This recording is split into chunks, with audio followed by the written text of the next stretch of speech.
The morning mist hung low over the grounds of Clarence House as James Mitchell adjusted his red tunic for the third time. 28 years old and standing 6 feet tall, he had been serving as a Queen's Guard for nearly 5 years. His polished black boots reflected the early sunlight as he took his position outside the main entrance. Today felt different somehow, though he couldn't quite put his finger on why. James came from a working-class family in Manchester. His father had been a factory worker, and his mother cleaned offices at night to make ends meet. Joining the military had been his way out, his chance to serve something greater than himself.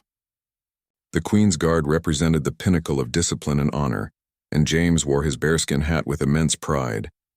The sound of approaching footsteps on gravel caught his attention. Queen Consort Camilla emerged from the residence, accompanied by her lady-in-waiting and 2 personal protection officers. She was dressed elegantly in a navy blue coat with pearl accessories, her silver hair perfectly styled. James had seen her many times before, but they had never exchanged more than a formal nod. As she walked toward the waiting car, something unexpected happened. Camilla stopped directly in front of James and turned to face him.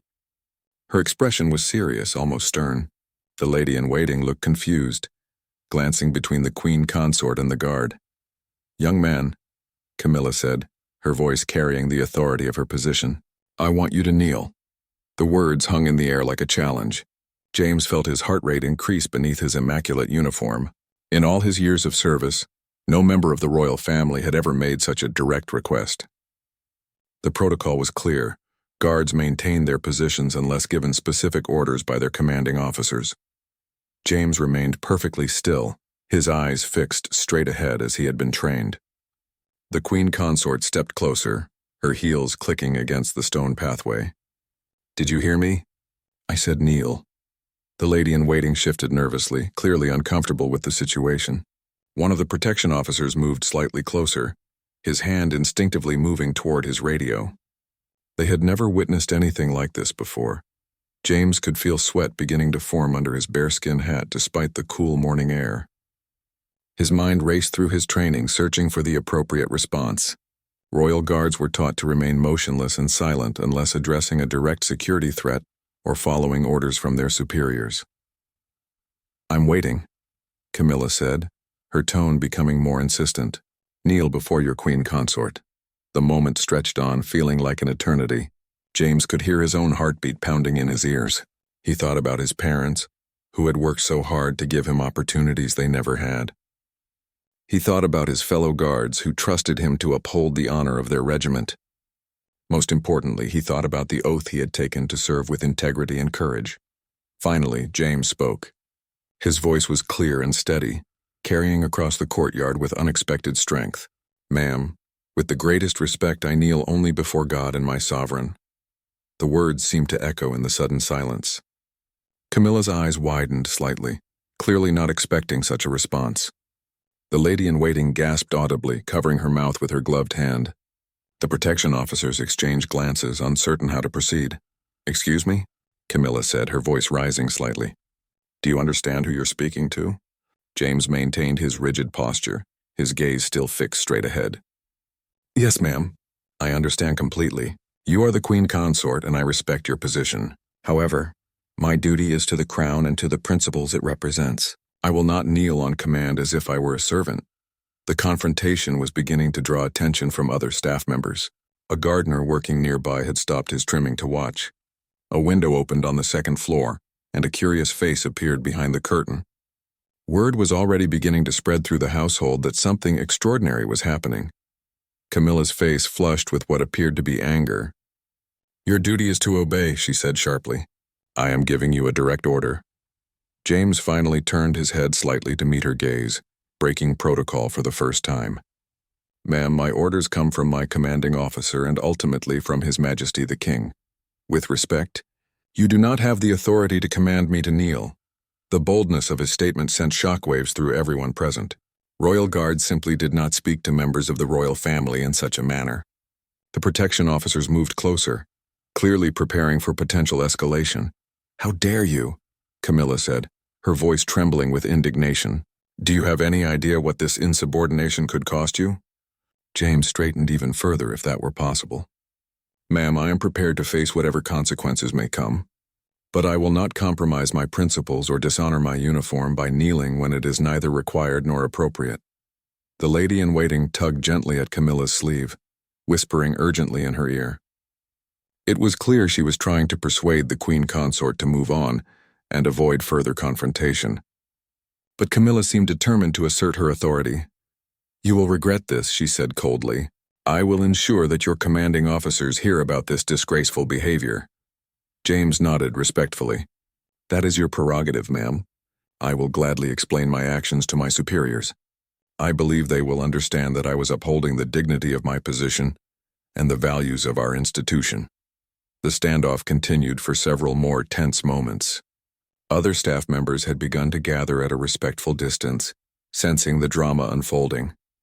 The morning routine of the household had come to a complete halt as everyone focused on this unprecedented confrontation. Finally, Camilla turned sharply on her heel and strode toward her waiting car. Her lady-in-waiting hurried to keep up, while the protection officers maintained their professional composure despite the obvious tension.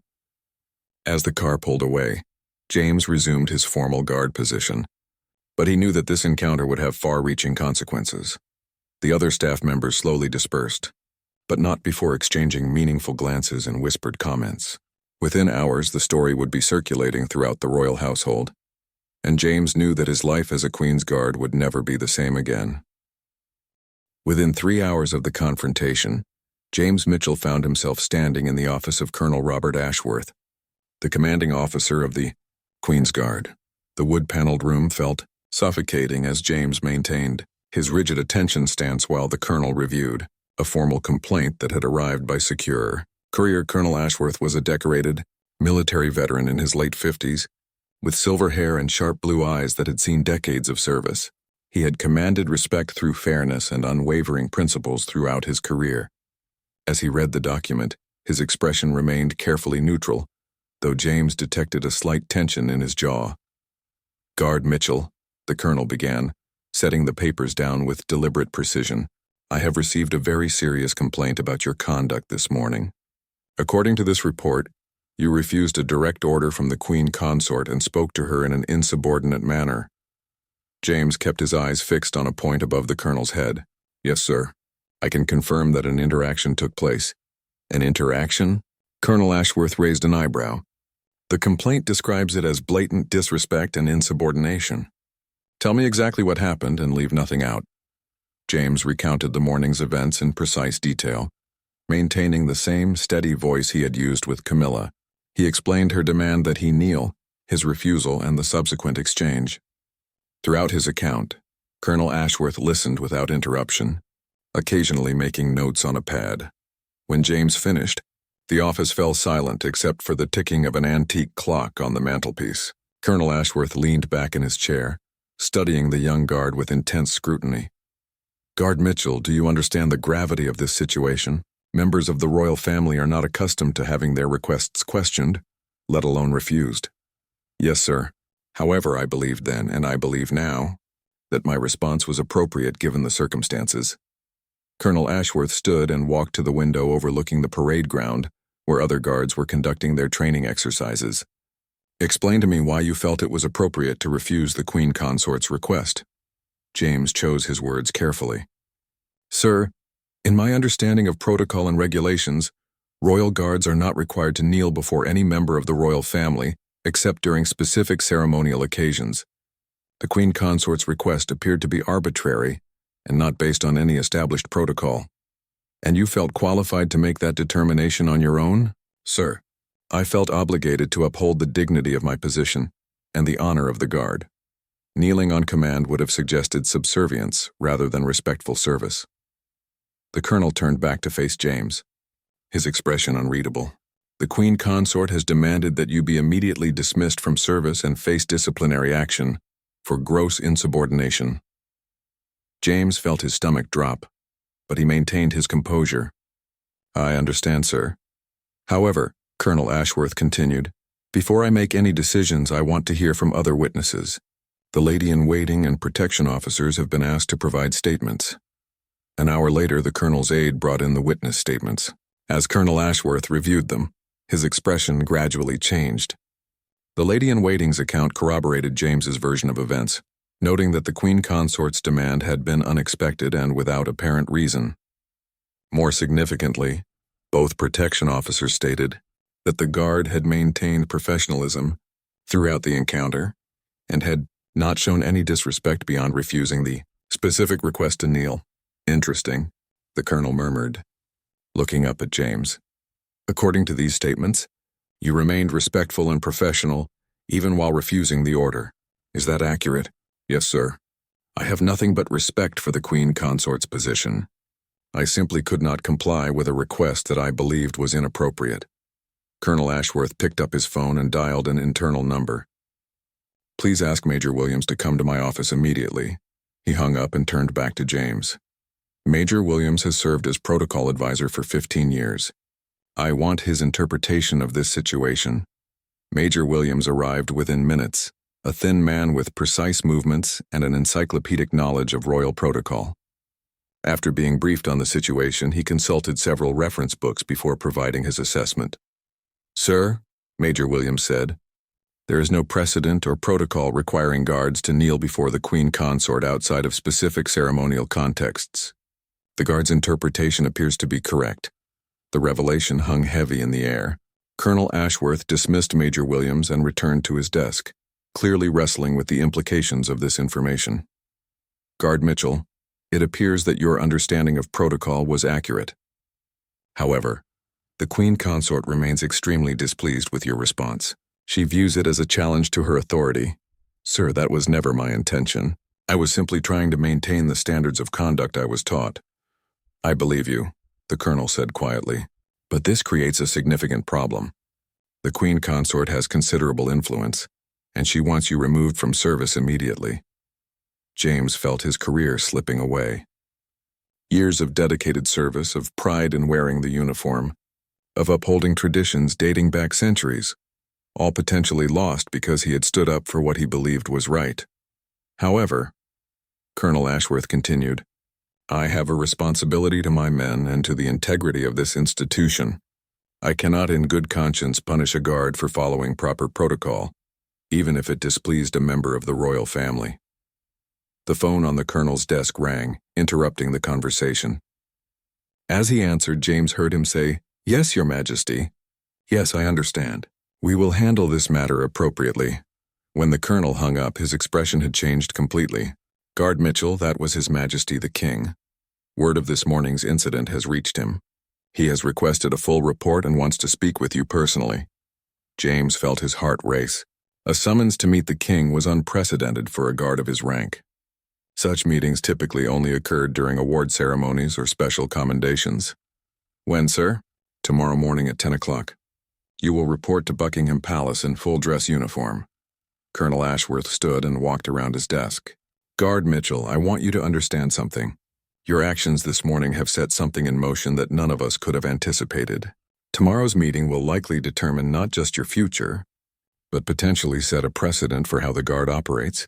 James nodded, understanding the weight of responsibility now resting on his shoulders. Sir, whatever happens, I stand by my actions. I know you do, the colonel replied, and for what it's worth, I respect you for it. Get some rest tonight. Tomorrow will be a defining day for all of us. As James left the colonel's office, he realized that his simple act of principle had escalated far beyond anything he could have imagined. The entire royal household was now watching, waiting to see how the highest authority in the land would respond to a guard who had dared to stand up for his beliefs.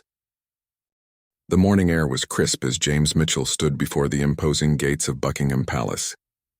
His dress uniform had been pressed to perfection, every button polished to a mirror shine, and his ceremonial sword hung precisely at his side. Despite his outward composure, his mind churned with anticipation and uncertainty about the meeting ahead. The private secretary who escorted James through the palace corridors maintained a professional silence, their footsteps echoing on the marble floors. Portraits of past monarchs gazed down from gilded frames, their painted eyes seeming to judge the young guard who had caused such unprecedented controversy. The secretary stopped before an ornate door marked with the royal cipher. His Majesty will see you now, he said quietly. opening the door to reveal a surprisingly modest study lined with books and family photographs. King Charles III sat behind a mahogany desk, wearing a simple business suit rather than formal regalia. At 75, he possessed a thoughtful demeanor that immediately put James somewhat at ease. The king gestured to a leather chair positioned directly across from his desk. "Please, sit down, Guard Mitchell," the king said, his voice carrying the refined accent of his upbringing but with an unexpected warmth. "I understand you've had quite an eventful few days." James sat carefully, maintaining perfect posture. "Yes, Your Majesty. Thank you for agreeing to see me."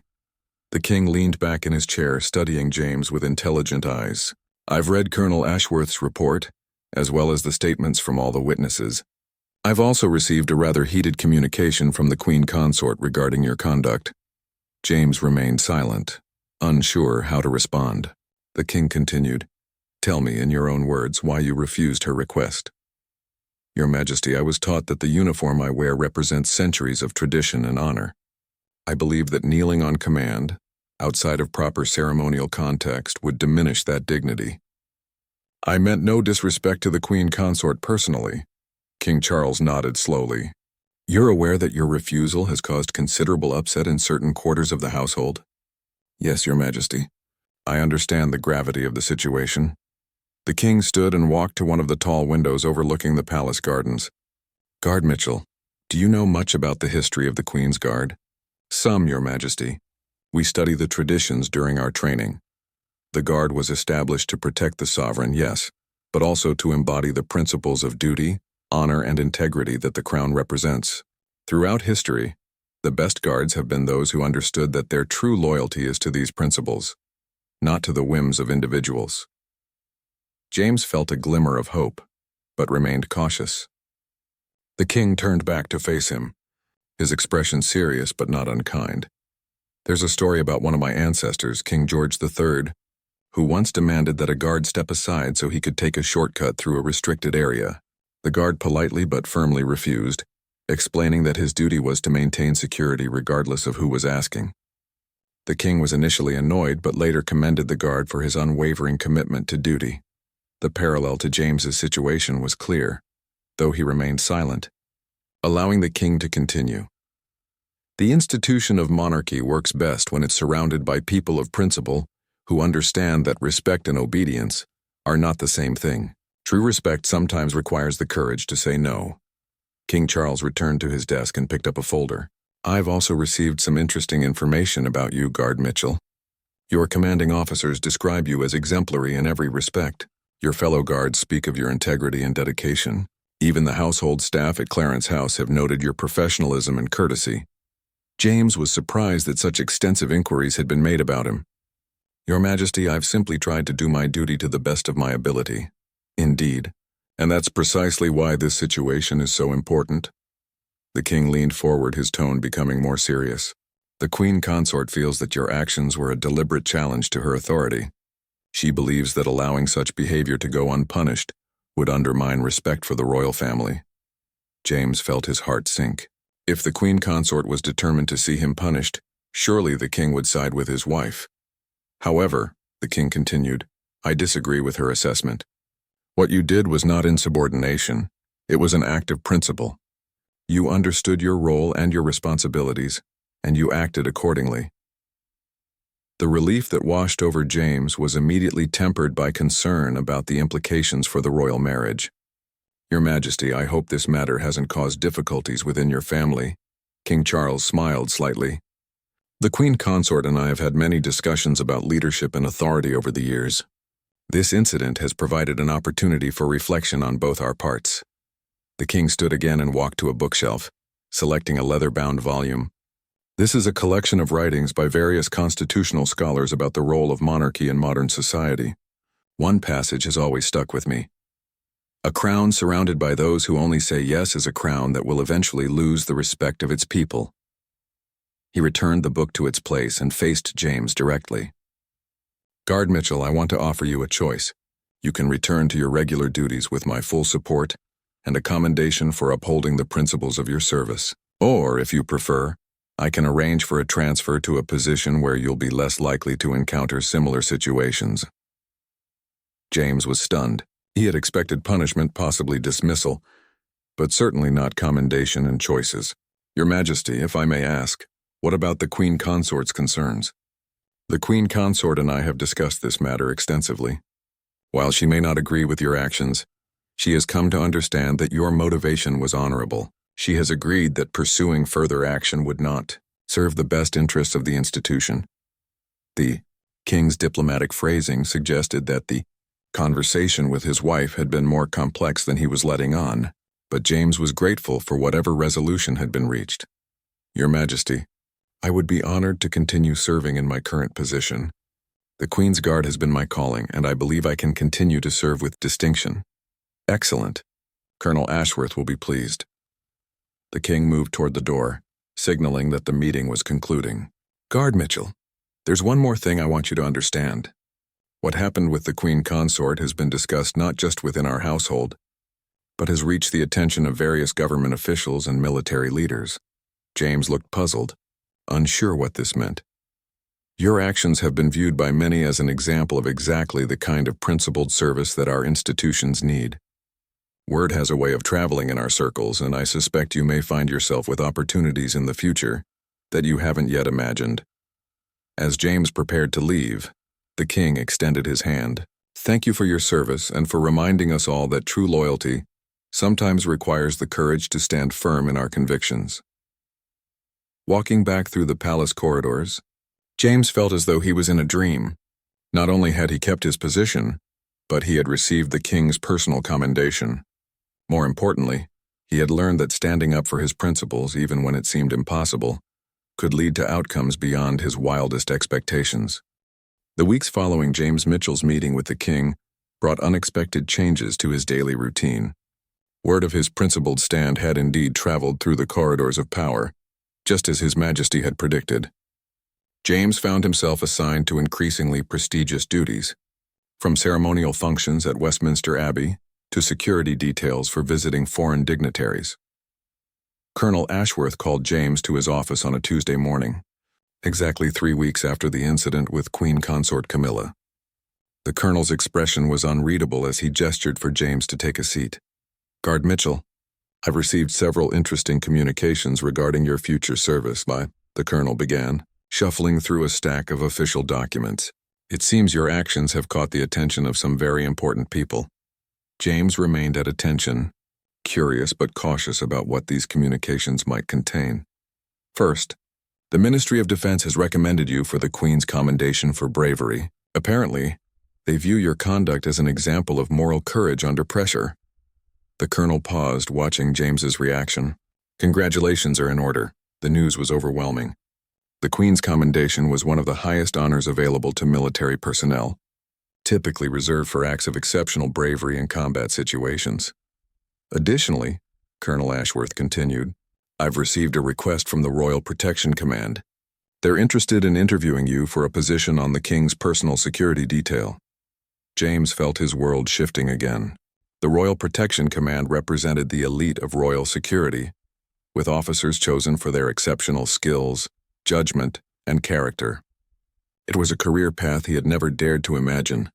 There's more, the colonel said with what might have been the hint of a smile. The Cabinet Office has also expressed interest in your background. Apparently, they're looking for individuals with demonstrated integrity for sensitive positions. The rapid sequence of opportunities was difficult to process. James had expected his career to continue along its predictable path, with steady advancement through the ranks over many years. These possibilities represented quantum leaps in responsibility and prestige. Sir, may I ask how all of this came about so quickly? Colonel Ashworth leaned back in his chair. The incident with the Queen Consort became something of a test case, Guard Mitchell. There are many people in government and military circles who believe that our institutions need more individuals willing to stand up for principles, even when it's difficult. Your actions demonstrated exactly that quality. That afternoon, James received an unexpected visitor at the guardhouse. Lady Sarah Pemberton, one of the Queen Consort's longest-serving ladies-in-waiting, requested a private conversation. James was surprised by the request, given the ongoing tension surrounding the kneeling incident. Lady Sarah was a distinguished woman in her 60s with kind eyes and an air of gentle authority. She had served the royal family for over 30 years and was known for her diplomatic skills and discretion. "Guard Mitchell," she began, once they were seated in a quiet corner of the guardhouse. "I wanted to speak with you personally about the events of last month." James remained respectfully silent, unsure what to expect from this conversation. "I was present during your encounter with the Queen Consort, as you know. I wanted you to understand that the situation was more complex than it might have appeared." Lady Sarah paused, choosing her words carefully. The Queen Consort had received some rather unfortunate advice from certain individuals who suggested that the guards had become too casual in their attitudes toward royal family members. She was told that a demonstration of authority might be necessary to maintain proper respect. This revelation cast the entire incident in a new light. James realized that Camilla's demand for him to kneel might not have been entirely her own idea. "I don't share this to excuse what happened," Lady Sarah continued, "but rather to help you understand that the Queen Consort was acting on what she believed to be sound counsel. Your refusal, while entirely appropriate, forced her to confront the poor quality of that advice." James found his voice. "Has this caused difficulties for Her Majesty?" Lady Sarah smiled slightly. "On the contrary, it has led to some very productive discussions about the nature of respect and authority. The Queen Consort has come to appreciate that true respect cannot be demanded. It must be earned through consistent behavior and mutual regard." The conversation continued for another 20 minutes, with Lady Sarah sharing insights into the royal household dynamics that James had never previously understood. As she prepared to leave, she delivered one final piece of information. "Guard Mitchell, the Queen Consort, asked me to convey a message to you. She said to tell you that while she may not have agreed with your actions in the moment, she has come to respect the principles that motivated them. She also wanted you to know that she hopes this incident won't prevent you from considering the various opportunities that have been offered to you." That evening, James called his parents in Manchester to share the extraordinary developments in his career. His mother wept with pride when he described the commendation and the job offers, while his father simply said, "I always knew you'd make us proud, son." The next morning brought another surprise. James was summoned to meet with Sir Richard Caldwell, the King's private secretary and one of the most influential figures in the royal household. Sir Richard was known for his sharp intellect and his ability to navigate complex political situations. "Guard Mitchell," Sir Richard began without preamble, "His Majesty asked me to speak with you about your future plans. These opportunities that have arisen are not coincidental. They represent a deliberate effort to identify and promote individuals of character within our institutions." James listened intently as Sir Richard explained a broader initiative to strengthen the ethical foundations of government and military service. The incident with the Queen Consort had apparently served as a catalyst for discussions that had been ongoing at the highest levels of government. "Your actions demonstrated exactly the kind of principled thinking that we need more of," Sir Richard continued. "The question now is how you want to proceed. Each of these opportunities offers different advantages and challenges." Over the following hour, Sir Richard outlined the implications of each potential career path. The Royal Protection Command would offer excitement and proximity to historic events, but would require years of intensive training and personal sacrifice. The Cabinet Office position would provide insight into the highest levels of government decision-making, but would involve leaving military service entirely. "Take your time to consider your options," Sir Richard advised as the meeting concluded, "but understand that whatever choice you make, you'll have the full support of His Majesty and many others who believe in the importance of principled service." As James walked back to his quarters, he reflected on how dramatically his life had changed. A simple act of standing up for his beliefs had opened doors he had never imagined possible. More importantly, it had confirmed his belief that doing the right thing even when it was difficult could lead to outcomes far better than simply following the path of least resistance. 2 months after his historic confrontation, James Mitchell found himself in an elegant conference room at Downing Street, surrounded by some of the most powerful figures in British government. The Secretary of Defense, the Cabinet Secretary, and 3 senior military commanders sat around a polished oak table, all focused on the young guard who had captured the nation's attention. The meeting had been arranged following James's decision to accept the Cabinet Office position, a choice that surprised many who expected him to pursue the more glamorous Royal Protection Command opportunity.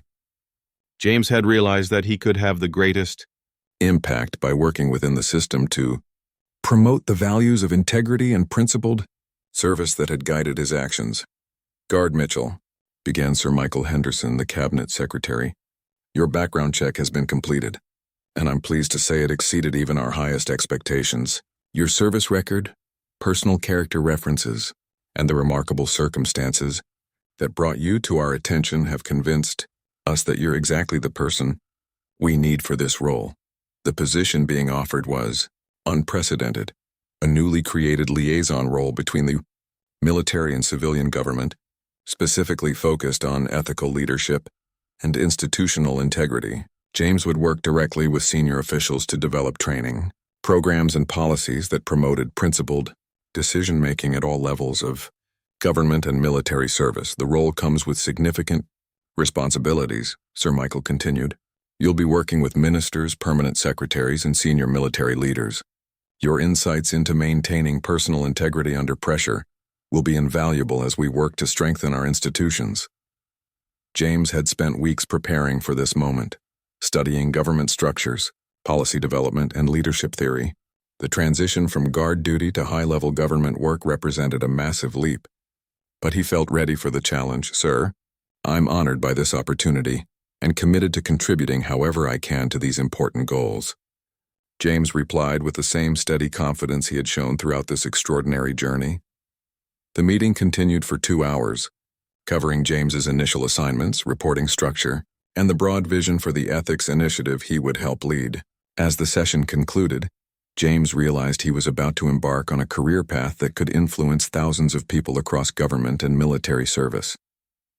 Later that afternoon, James received an unexpected phone call from Colonel Ashworth. "Mitchell, I thought you should know that your story has reached beyond our shores. I've just received inquiries from military leaders in Australia, Canada, and New Zealand. They're all interested in understanding how we develop personnel who demonstrate such principled leadership." The international attention was both flattering and somewhat overwhelming. James had acted according to his conscience in a single moment, never imagining that it would resonate so broadly or inspire discussions about leadership and integrity across multiple nations. That evening, James met with his former colleagues from the Queen's Guard for what he expected to be a farewell dinner. The gathering at a traditional pub near the barracks was attended by guards he had served with for years, men who had become like brothers during their shared service. Sergeant Major Thompson, a gruff veteran with 25 years of service, raised his pint and addressed the group. "Lads, we're here to honor one of our own who showed us all what it really means to serve with honor. Mitchell here could have taken the easy path, but he chose to stand up for what he believed was right, regardless of the consequences." The sentiment was echoed by guard after guard, each sharing stories of how James's actions had inspired them to think more deeply about their own service and the principles they were sworn to uphold. What struck James most was how his example had encouraged others to speak up in their own situations, creating a ripple effect of principled behavior throughout the unit. Guard Williams, a young recruit who had joined just months before the incident, spoke last. "Sir, what you did showed me that being a guard isn't just about standing still and looking smart. It's about being someone worthy of the uniform, someone who can be trusted to do the right thing even when no one's watching." The next morning brought James's final duty as a Queen's Guard, a ceremonial changing of the guard that had been specially arranged to mark his transition to civilian service.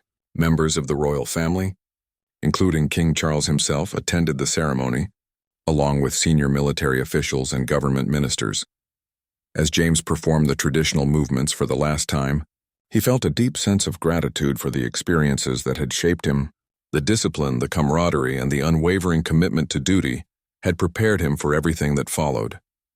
Most importantly, they had given him the foundation of character that allowed him to stand firm when tested. After the ceremony, King Charles approached James privately. "Mr. Mitchell, I wanted to personally thank you for your service and to wish you well in your new role. The courage you showed has reminded many of us about the importance of principled leadership.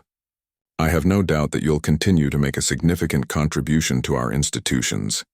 The king's words carried special weight, Coming from someone who understood better than most the challenges of balancing personal convictions with institutional responsibilities, James felt deeply honored by the recognition and more determined than ever to justify the faith that had been placed in him. As James cleared out his quarters at the barracks, he found a letter that had been slipped under his door. The envelope bore the royal cipher, and inside was a handwritten note from Queen Consort Camilla. The message was brief but significant.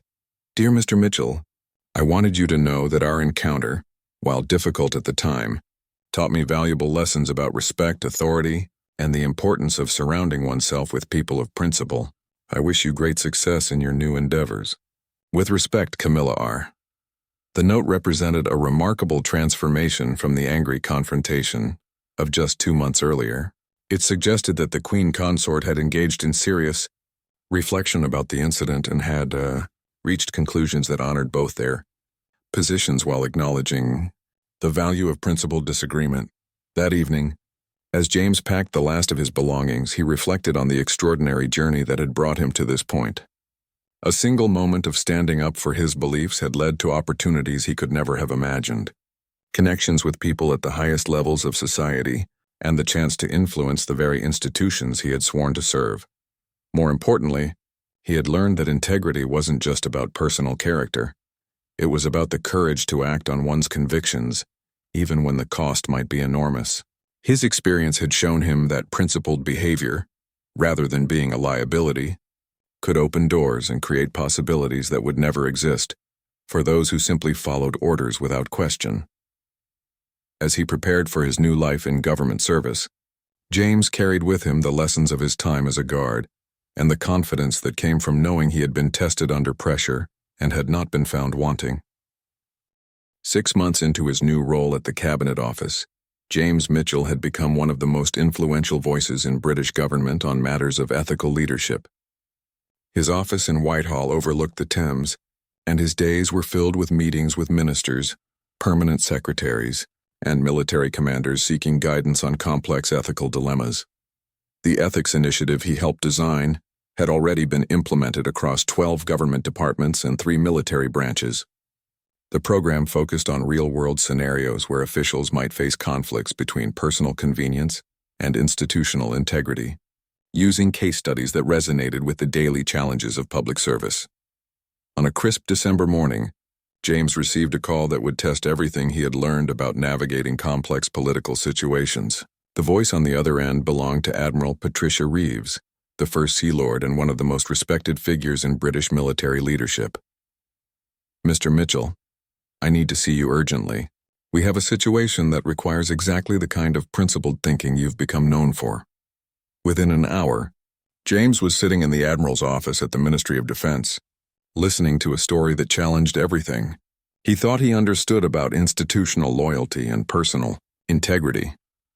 Admiral Reeves explained that a senior naval officer had discovered evidence of systematic corruption in military procurement contracts.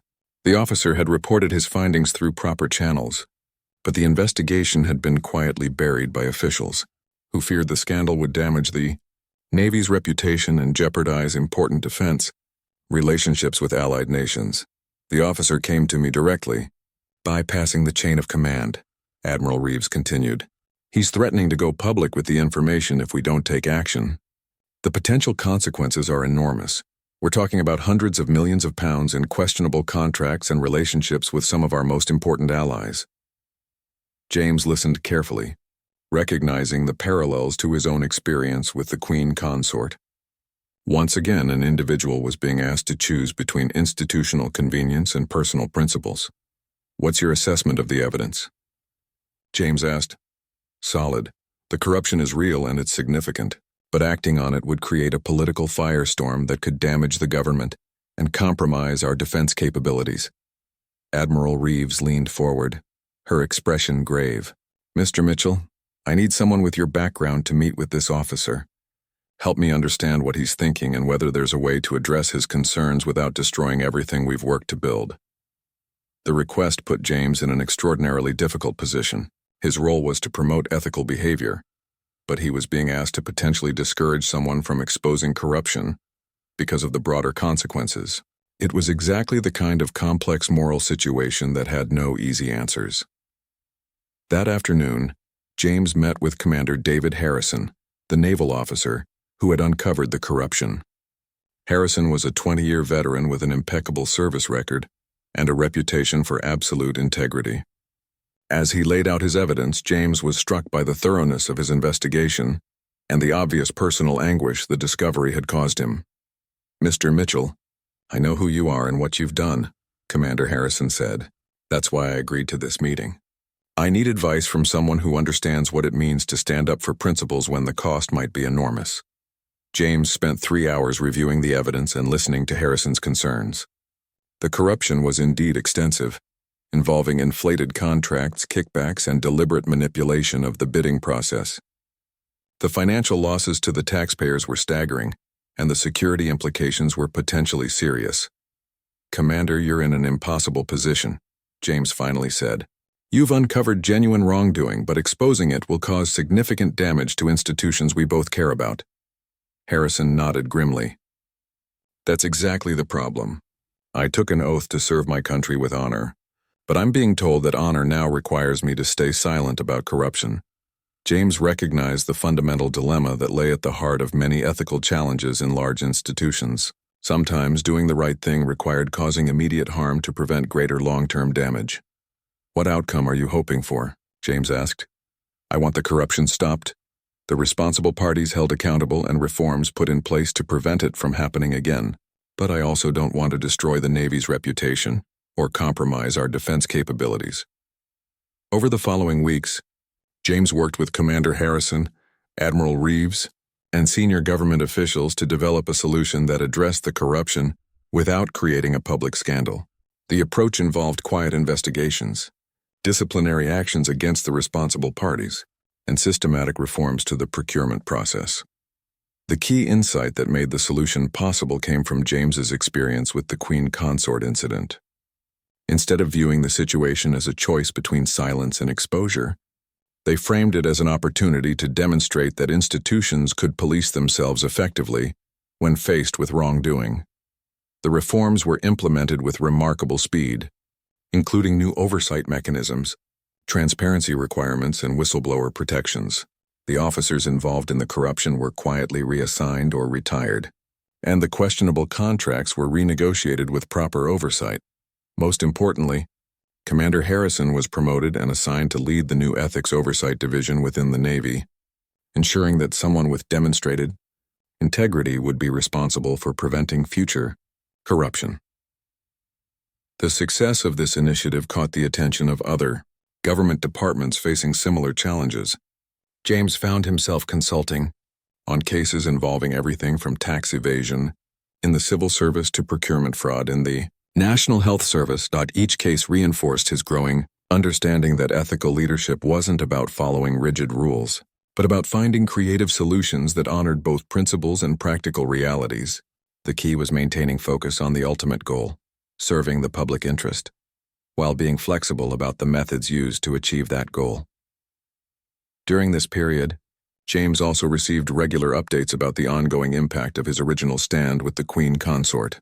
The story had become a case study in leadership programs across the Commonwealth, and several universities had developed courses around the ethical principles it illustrated. Perhaps most significantly, recruitment for the Queen's Guard had increased dramatically, with young people specifically citing James's example as inspiration for their desire to serve. The incident that had started as a potential career disaster had become a powerful tool for attracting principled individuals to public service. As James reflected on the unexpected trajectory his life had taken, he realized that his greatest contribution might not be any single action, but rather his demonstration that ordinary people could have extraordinary impact when they acted according to their deepest convictions. His story had shown that institutions were strengthened, not weakened, when individuals within them had the courage to stand up for what they believed was right. The young man who had once stood guard outside Clarence House had become a catalyst for broader conversations about integrity, courage, and the true meaning of service to one's country. 1 year after the incident that changed his life, James Mitchell stood before an audience of 500 military officers. government officials and university students in the Grand Hall of the Royal Institution.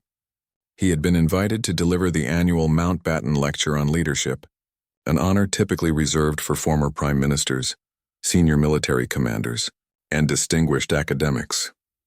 As James looked out at the audience, he saw faces from every stage of his remarkable journey. Colonel Ashworth sat in the front row, beaming with pride at his former subordinate's achievements. Admiral Reeves was there along with Commander Harrison, whose own career had flourished since taking charge of naval ethics oversight. Several members of Parliament occupied the VIP section, including the Secretary of Defense and the Cabinet Secretary. To James's surprise and honor, King Charles himself had chosen to attend, sitting quietly in a side section with minimal security presence. The King's presence sent a powerful message about the importance of the principles James had come to represent. "Ladies and gentlemen," James began, his voice carrying the same steady confidence that had marked his confrontation with the Queen Consort. "Exactly 1 year ago, I was a Queen's Guard standing outside Clarence House, expecting nothing more than a routine day of duty. I had no idea that a single moment of decision would change not only my life, but would inspire conversations about leadership and integrity across our institutions." James recounted the events of that morning, from the Queen Consort's unexpected demand to his decision to refuse. He spoke honestly about his fears, his uncertainty, and his reliance on the principles that had been instilled in him during his military training. "I want to be clear about something," James continued. "I am not a hero. I am not someone who set out to challenge authority or to make a political statement. I was simply a young man trying to do his job with honor and integrity. What happened next taught me that ordinary people, acting according to their deepest convictions, can have extraordinary impact." The audience listened in rapt attention as James described the cascading events that followed his refusal to kneel. He spoke about his meeting with the king, the career opportunities that emerged, and his transition to government service. But he also emphasized the broader lessons that extended far beyond his personal experience. "The real story is not about one guard refusing one request," James explained. "The real story is about what happens when institutions create space for principled dissent, when leaders recognize that their authority is strengthened rather than weakened by surrounding themselves with people of integrity." James shared examples from his work in the Cabinet Office, describing how the ethics initiatives he had helped develop were changing the culture of government service. He spoke about the hundreds of officials who had contacted him to share their own stories of standing up for their principles, and how these individual acts of courage were collectively transforming the way government operated. "We discovered something remarkable," James said. "When you give people permission to act according to their values, when you create systems that protect and reward principled behavior, the quality of decision-making improves dramatically. People stop looking for ways to avoid responsibility and start taking ownership of outcomes." The lecture continued for 45 minutes, covering topics from moral courage to institutional reform. James spoke about the importance of creating environments where dissent was not just tolerated, but actively encouraged, where questioning authority was seen as a sign of engagement rather than disloyalty. As he neared the conclusion of his remarks, James addressed what he saw as the central challenge facing modern institutions. "The greatest threat to our democracy is not external enemies or technological disruption. It is the gradual erosion of the belief that individual actions matter, that ordinary people can make a difference." James looked directly at the younger members of the audience as he delivered his final thoughts. "Every day, each of you will face moments where you must choose between convenience and conviction, between following orders and following your conscience. I want you to know that these moments matter enormously, not just for your own character, but for the health of our institutions and our society." The standing ovation that followed lasted for nearly 5 minutes. As the applause finally died down, King Charles stepped forward to the podium. The appearance was unscheduled, and James was as surprised as everyone else in the audience. "Mr. Mitchell," the king began, "has given us all a remarkable gift through his example and his words tonight. He has reminded us that the strength of our institutions lies not in their traditions or their structures, but in the character of the people who serve within them." The king turned to address the broader audience. "The young man who stood his ground outside Clarence House 1 year ago has become a powerful voice for the values that must guide our public service. He has shown us that respect for authority and principled dissent are not contradictory, but rather complementary forces that together create stronger, more resilient institutions. As the king concluded his remarks, he announced an unexpected honor. It is my privilege to inform you that Mr. Mitchell has been appointed as a member of the Order of the British Empire in recognition of his services to ethical leadership and institutional integrity. The announcement brought another prolonged ovation from the audience. James felt overwhelmed by the recognition, but also deeply committed to living up to the faith that had been placed in him. After the ceremony, as James mingled with guests at the reception, he was approached by a young woman in military uniform.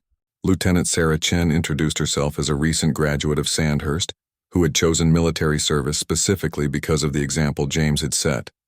"Sir, your story gave me confidence that the military could be a place where someone like me could serve with honor and make a real difference," she said. "I wanted to thank you for showing that doing the right thing, even when it's difficult, can lead to positive outcomes." Lieutenant Chen's words were echoed by dozens of other young people throughout the evening. Students spoke about choosing careers in public service. Military officers described how they had found the courage to speak up about problems in their units, and civil servants shared stories of how they had pushed back against questionable policies. As the reception wound down, James found himself in conversation with a group of international visitors who had attended the lecture. Military attachés from Australia, Canada, New Zealand, and several European nations peppered him with questions about how similar initiatives might be implemented in their own countries. "The principles are universal," James told them, "but the specific approaches need to be adapted to different cultures and institutional structures. What matters most is the commitment to creating environments where people feel safe to act according to their convictions." The international interest led to invitations for James to speak in capitals around the world, sharing his insights with leaders who were grappling with similar challenges in their own institutions. Within months, variations of the ethics programs he had helped develop were being implemented across the Commonwealth and beyond. As James drove home through the London streets that night, he reflected on the extraordinary year that had passed since his confrontation with the Queen Consort. A simple act of standing up for his beliefs had rippled outward in ways he could never have imagined, touching thousands of lives and influencing institutions across multiple nations. Most importantly, he had learned that individual courage could indeed change the world, one principled decision at a time. The young Gaurd who had refused to kneel had become a catalyst for a broader movement toward more ethical, more accountable leadership. His story proved that in a world often cynical about the possibility of positive change, ordinary people acting with extraordinary integrity could still make all the difference. The Gaurd who had shocked the palace had ultimately helped strengthen the very institutions he had sworn to serve, demonstrating that true loyalty sometimes required the courage to say no.